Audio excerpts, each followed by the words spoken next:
Here's a question for you. Would you pay £900 for a phone designed to keep you off your phone? That is exactly what Lightphone have done. Now, you probably haven't heard of Lightphone. They're a company that is mainly building phones to keep you off your phone, which sounds very confusing. I know, it's a very interesting concept. Essentially, there are limited reduced capability devices with e-ink screens with very limited functionality, but designed to be enough functionality that you don't pick up your phone. And traditionally, the Lightphone 2, which was their previous model, was $300. Now, like, it's not cheap, but it's not like extortionate. You can pay a lot more than that for a smartphone. They've just announced their Lightphone 3, and it's $899. Now, if this was some super phone, I honestly wouldn't have a problem with this, but when you look at the specs and you look at the upgrades compared to the previous year and what you're getting, we'll have a look, see if that $899 price point is actually worth it, or whether it is just a big marketing scam and will eventually end in an unfortunate lack of sales. So let's get into it. Now, it's important to know that you can actually buy a Lightphone in stores. They're generally, you have to order them online and you receive it just like delivery. So not a lot of people know about this. So their marketing is already a bit thrown off because, I mean, I purely discovered it because I saw another YouTuber mentioning the Lightphone 2. And I was looking for minimalist launchers and it came up as a phone. So I had a bit of a look and my jaw dropped. Like, I was like, oh, I was never going to buy one. Yeah, I like my smartphones too much, but I just had a look and it's definitely hard to find. Like, it's not a website that's easy that pops up all the time. So I'm interested to know where this $899 will be going because, well, when you think about it, generally smartphone companies will have marketing costs, they will have production costs, they will have, staff costs and all that. But Lightphone is a very, very small company. They are extremely small. I've not seen an advert for the thing ever. I haven't really seen one in person. And these units aren't even out yet. This has been announced. You can get them from November. There is not even a single one that you can buy yet. So I'm interested to know why they chose that price, because it's generally when a company has reliability, they know that they can keep charging these prices. Take Apple, for instance. They know that if they were to up the iPhone Pro by £100, most people wouldn't even bat an eyelid. They would just be like, oh, well, I paid $12.99 last year, $13.99 really isn't that much of a difference. Whereas with Lightphone, you can still buy their Lightphone 2, which has, from the looks of it, the same core software. It has that same ink display. It has the same reduced capability and the same sort of ethos. So why £600 more? Well, from the looks of it on the screen, it does appear to have a few extra features, such as, well, the camera on the back does look to be improved. There's now a fingerprint scanner on the power button, which, again, looking at that, I mean, I see the point because you can text people and stuff off these phones, but I don't think phone thieves are looking for light phones. I really don't. I don't think they're looking through pockets and saying, oh, I have that one. No, they're going to look for the iPhone 17 Pro Bebs. They're not bothered.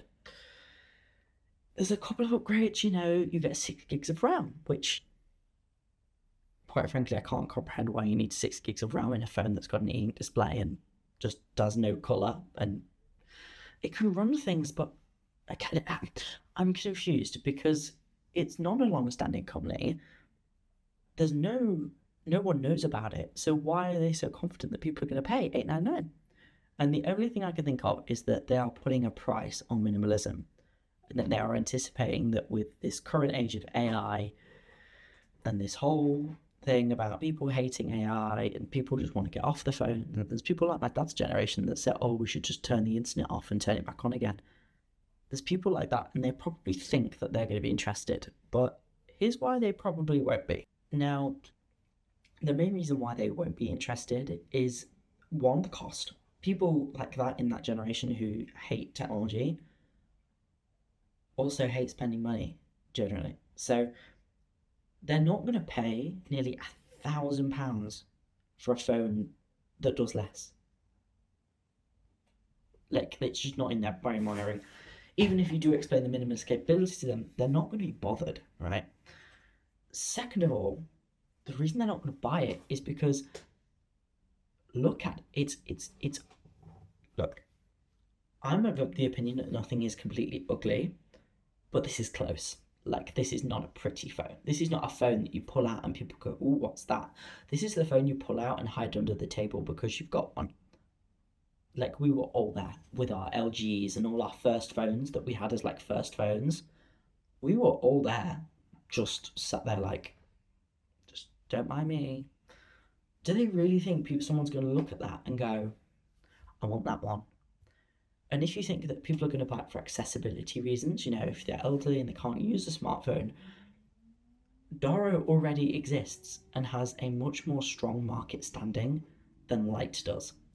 Like, Doro phones, you can buy them in Tesco, you can buy them in Asda, they're a thing. And quite frankly, they provide more functionality and a lot easier to use than these Lite phones. So this whole message of it's easy to use, it's going to get you off your phone, does seem to be a marketing thing that hasn't quite landed with me. I'm not gonna lie, it hasn't quite landed. And I do think that generally there will be a problem. However, the biggest problem isn't actually the marketing or the purpose or anything like that. We'll get onto this now. The biggest problem that I see is the consumer resale cycle. Now, when you have a phone, say for example, I have Pixel 9a, my mum has just got an iPhone 17, my sister's got an iPhone 11, she'll be getting my mum's old 14 Pro. Generally, when people have phones, they like to pass them down to their kids or their grandkids or their siblings, or even just trade them in for a new model. However, by introducing this £900 phone that doesn't really do anything, you are essentially disrupting that cycle. Because say, for example, if a lady buys this, or a guy, or anyone buys this Lite phone 3, right? Say they have it for a couple of years, but they're like, you know what, I want to go back to a normal phone now, and they take it into Currys. Now, Currys is going to look at that and just go, yeah, I actually don't know what to offer you for that, because it's worthless to them. No one's going to buy it. If no one's going to buy it new, they're definitely not going to buy it secondhand. And even if you've got a teenager with the most addictive gaming addiction in the world, screen time controls exist. They've existed for years, okay? We've all had them. They're a pain, but they existed to get us off our phones, okay? So the idea of this, this basically will just break everything. Like, you can't hand it down to somebody because, first of all, if you think it's slow now, it's going to be slow then. If you think it's slow now, because it's not designed to be fast, remember, it's supposed to keep you off your phone. Imagine what it's going to be like in 4 years' time.